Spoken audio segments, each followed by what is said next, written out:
వారి త్యాగాలను బలిదానాలను గుర్తు చేసుకుంటూ మనం అందరం కూడా స్ఫూర్తిని పొందుతున్నాం.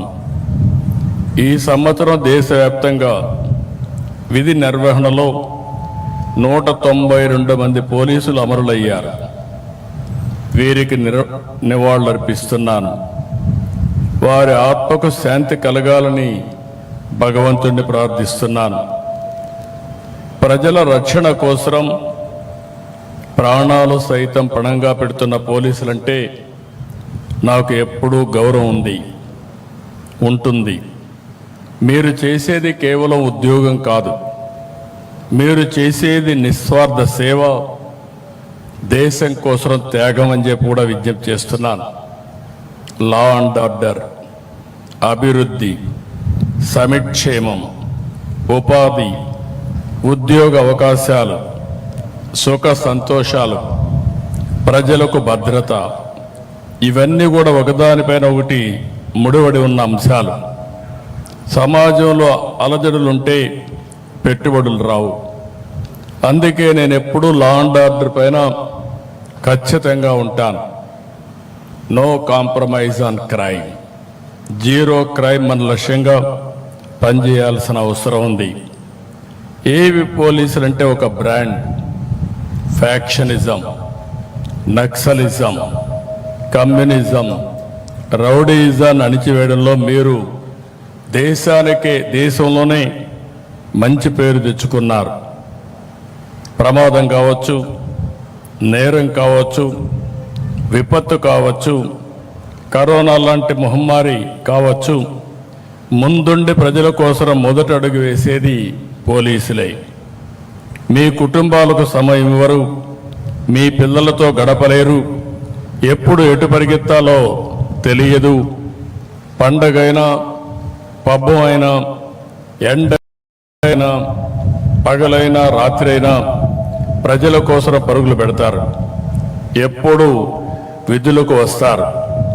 విధుల కోసం కుటుంబాలు వదిలి వస్తున్న మీకు తమ సంతోషాలను త్యాగం చేసి మీకు సహకరిస్తున్న మీ కుటుంబ సభ్యులందరికీ శిరస్సు వంచి నమస్కారాలు తెలియజేస్తున్నా, సెల్యూట్ చేస్తున్నా. హెల్మెట్ ధరించమని ప్రచారం చేస్తారు. డ్రగ్ వద్దు బ్రో చాటి చెప్తారు. మద్యం తాగి బండి నడపవద్దని హితం పలుకుతారు. స్పీడ్ థ్రిల్స్ బట్ కిల్స్ అని కామెంట్ చేస్తారు. ఇవన్నీ ఎవరి కోసరం? ప్రజల కోసమే. మన కుటుంబ సభ్యులు ఎలా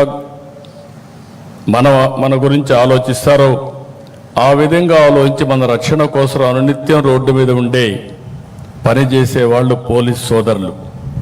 అందుకే వారంటే నాకెంతో అభిమానం. పోలీసులంటే కఠినత్వంతో ఉంటారని అనుకుంటారు, కానీ మానవత్వంతో వ్యవహరించేది వాళ్లే. ఏలూరులో జరిగిన సంఘటనగా నాకు గుర్తుంది. ఒక మధ్యతరగతి మహిళ దివ్యాంగురైన తన కూతుర్ని రోజు స్కూల్లో డ్రాప్ చేసి రావడం కోసం కష్టపడి ఒక బైక్ కొనుక్కుంది. కానీ ఎవరో ఆ బైక్ దొంగతనం చేశారు. దీంతో బిడ్డను స్కూలుకు పంపలేక ఆ తల్లి ఎంతో ఆవేదన చెందింది. ఏలూరు పోలీసులు కష్టపడి ఆ దొంగను పట్టుకుని బైక్ తిరిగి ఆమెకి ఇచ్చారు. అప్పుడు ఆ తల్లి ఆనందం చూడాలి. అది నిజమైన పోలీస్ అంటే, అదే నిజమైన మానవత్వం. మొన్న విజయవాడలో పేద పిల్లలు చెప్పులు లేకుండా వెళుతుంటే అక్కడ చూసిన Penamaluru police station head constable Venkataratnam గారు పిల్లలకు అక్కడికక్కడే చెప్పులు కొనిపెట్టి పంపారు. నేను చెప్పేటి మాత్రం కొన్ని ఉదాహరణలే. ఇలా ప్రతి జిల్లాలో ప్రతి స్టేషన్లో ప్రజల ఆస్తులు కాపాడాలనే తపన పడే సిబ్బంది ఉన్నారు. మానవత్వంతో స్పందించే పోలీస్ అధికారులు కూడా ఉన్నారు. నేడు నేరాల తీరు మారుతా ఉంది. క్రిమినల్స్ బాగా అప్డేట్ అవుతున్నారు.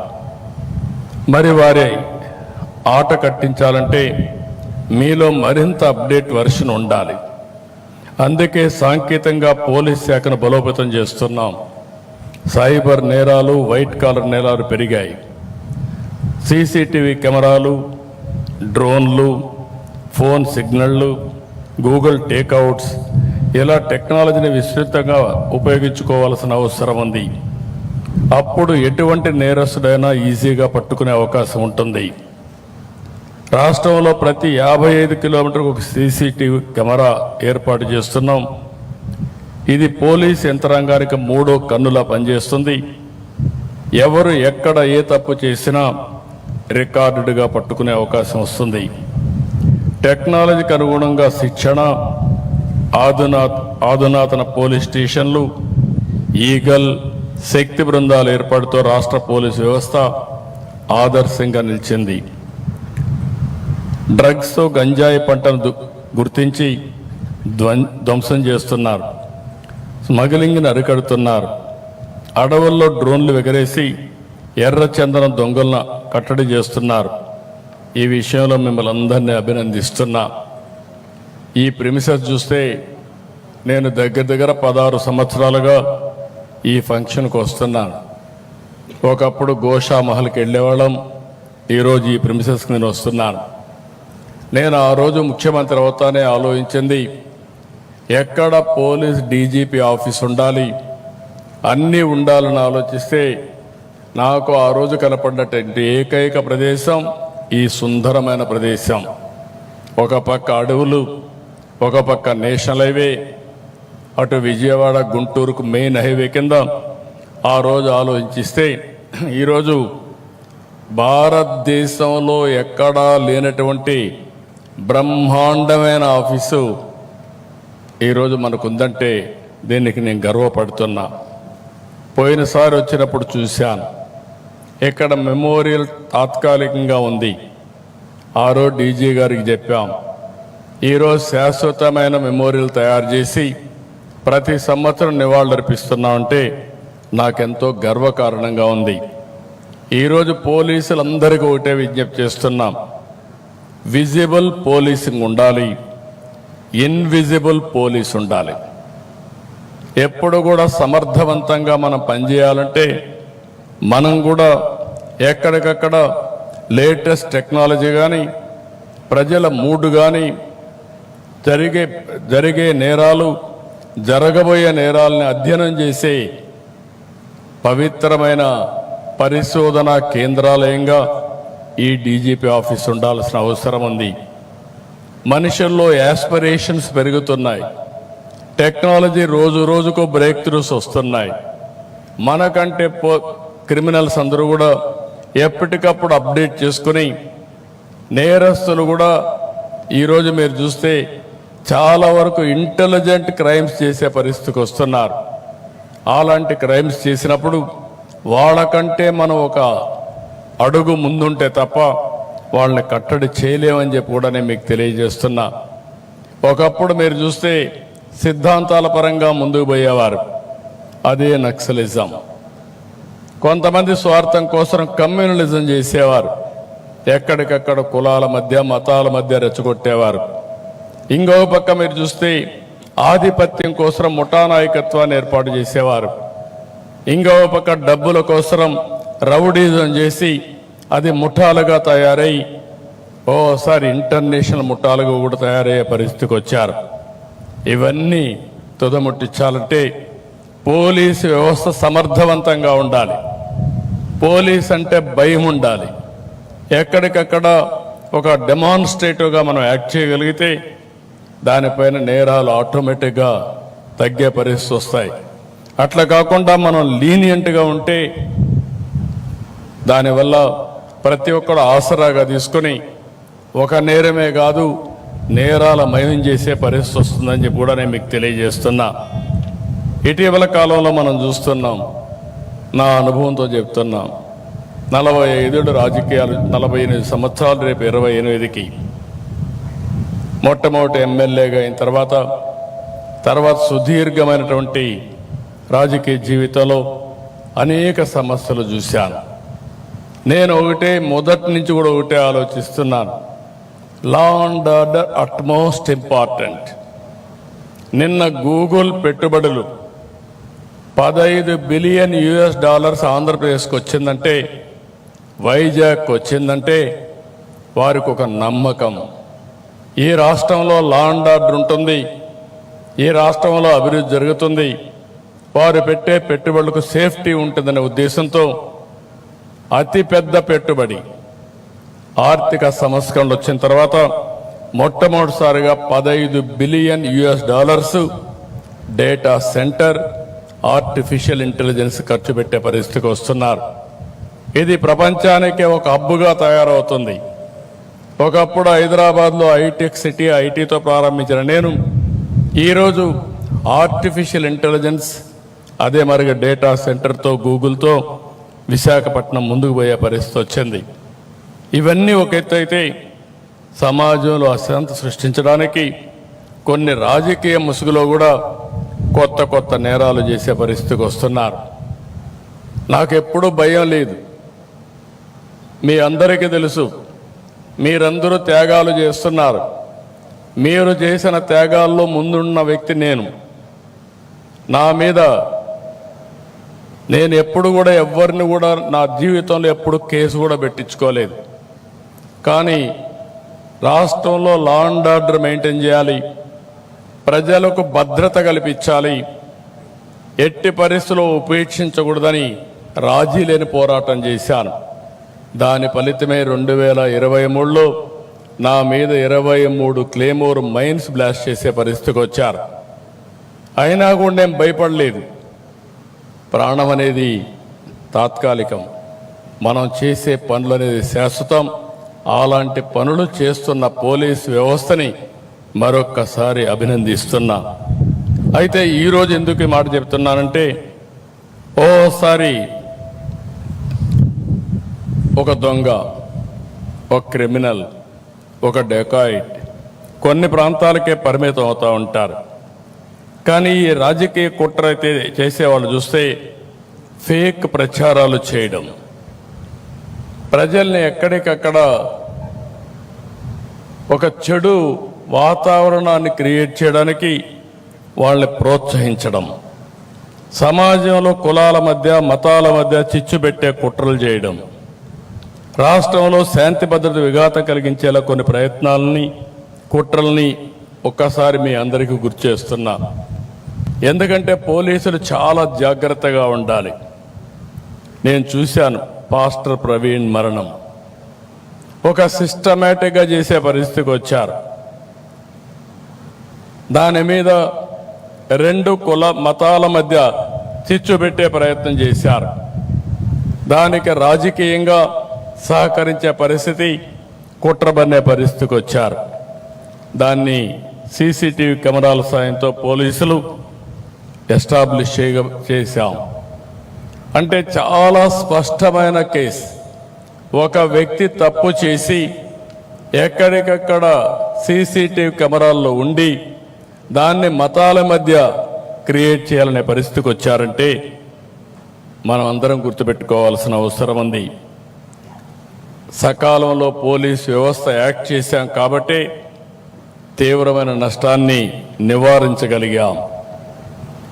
రెండోది, మీరు ఒకసారి చూస్తే మొన్నే జీడి నెల్లూరు వెదురుకుప్పం మండలం అంబేద్కర్ విగ్రహానికి నిప్పు పెట్టి దాని మీద వేరే వాళ్ళపైన నెపవేసి తద్వారా రాజకీయ లబ్ధి, వ్యక్తిగత ప్రయోజనాలు పొందాలని ఆలోచించారు. అక్కడ సీసీటీవీ కెమెరాలు ఇవన్నీ దొరికాయి కాబట్టి ఇమీడియట్గా నివారించగలిగాం. లేకపోతే మీరు గుర్తుపెట్టుకోవాల్సింది, దాన్ని ఒక నేషనల్ ఇష్యూగా అంబేద్కర్ పైన ఈ రాష్ట్ర ప్రభుత్వమే ఇలాంటి డ్యామేజ్ చేస్తుందని చెప్పాలని కుట్ర చేసే పరిస్థితికి వచ్చారు.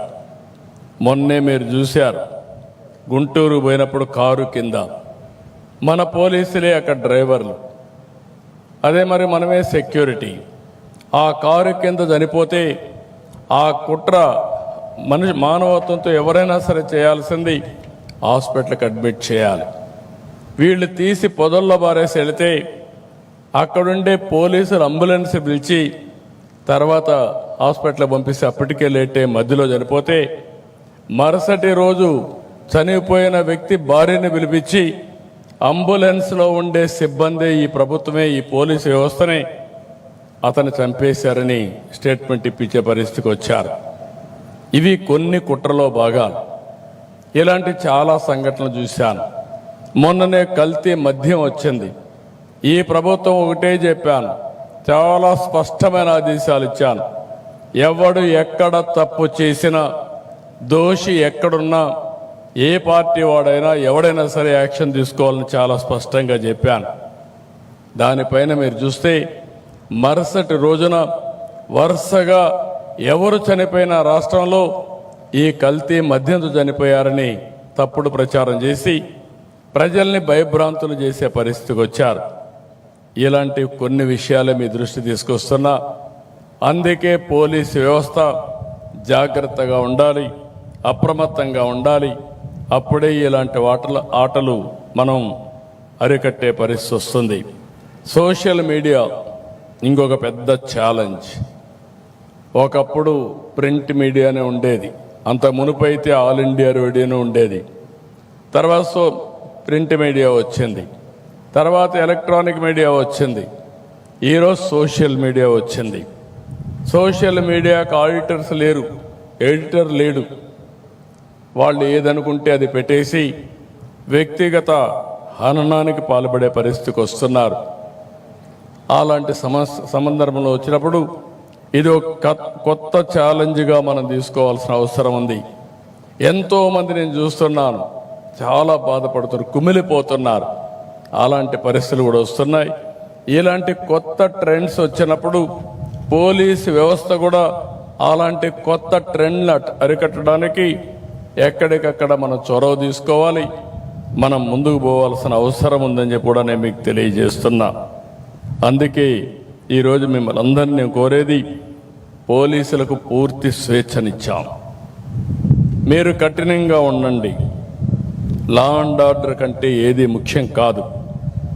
ఆడబిడ్డల అఘాయిత్యంగా చేస్తే ఎంతటి వాడైనా సరే, ఒకవేళ తాగిన మైకంలో చేసినా, లేకపోతే పోలీసులు ఏం చేయరనే అహంభావంతో చేసినా, అదే చివరి రోజు వాళ్ళకి కావాల్సిన అవసరం ఉంది. అప్పుడే ఇలాంటి మనం కంట్రోల్ చేస్తామని చెప్పి కూడా నేను మీకు తెలియజేస్తున్నా. మీరు ప్రభుత్వానికి, ప్రజలకు అండగా ఉండండి. మేము మీకు, మీ కుటుంబాలకు మద్దతుగా నిలుస్తాం. మీ కుటుంబ సభ్యుల వైద్య సేవకు మీకోసం 16 నెలల్లో 33 కోట్ల రూపాయలు ఖర్చు పెట్టాం. గ్రూప్ పర్సనల్ యాక్సిడెంట్ ఇన్సూరెన్స్ గత ప్రభుత్వం నిలిపేస్తే మళ్ళీ దాన్ని పునరుద్ధరించాం.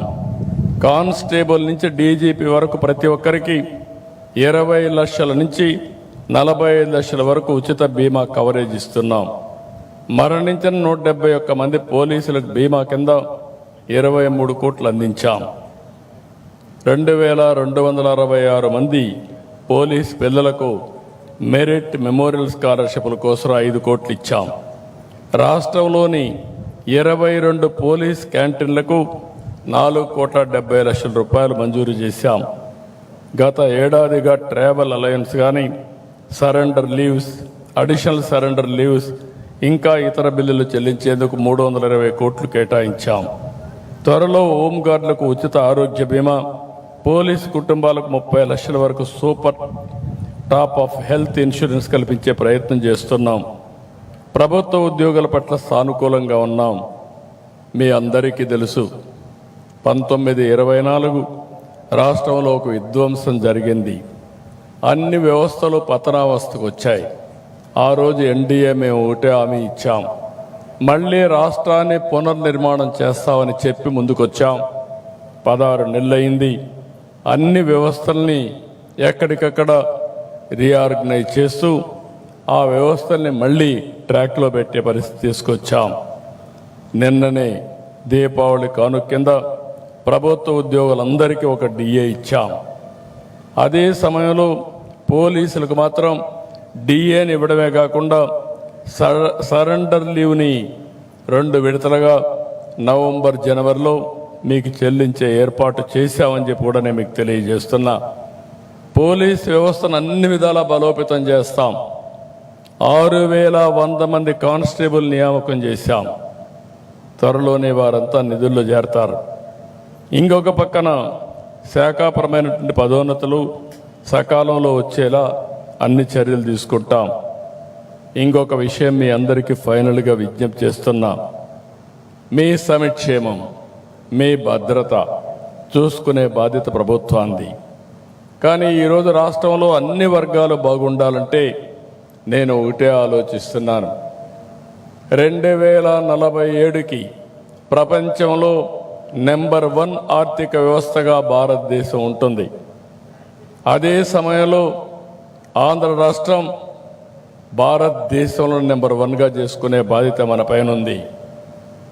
అదే హెల్తీ, వెల్తీ, హ్యాపీ సొసైటీ. దీనికోసం లా అండ్ ఆర్డర్ చాలా ముఖ్యం. భద్రత ఉంటేనే ఇవన్నీ సాధ్యం.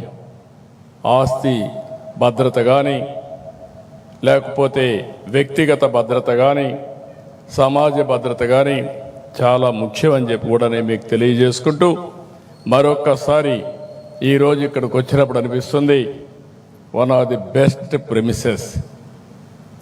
ఇక్కడ ఉండి ట్రైనింగ్ తీసుకున్నా, పనిచేసినా, లేకుంటే ఒక మంచి ప్రదేశంలో ఒక డీజీపీ ఆఫీస్ ఇక్కడికి వచ్చిందంటే, పోలీస్ ప్రెమిసెస్ వచ్చిందంటే, పోలీస్ హెడ్ క్వార్టర్స్ ఇక్కడ ఉందంటే చాలా సంతోషం.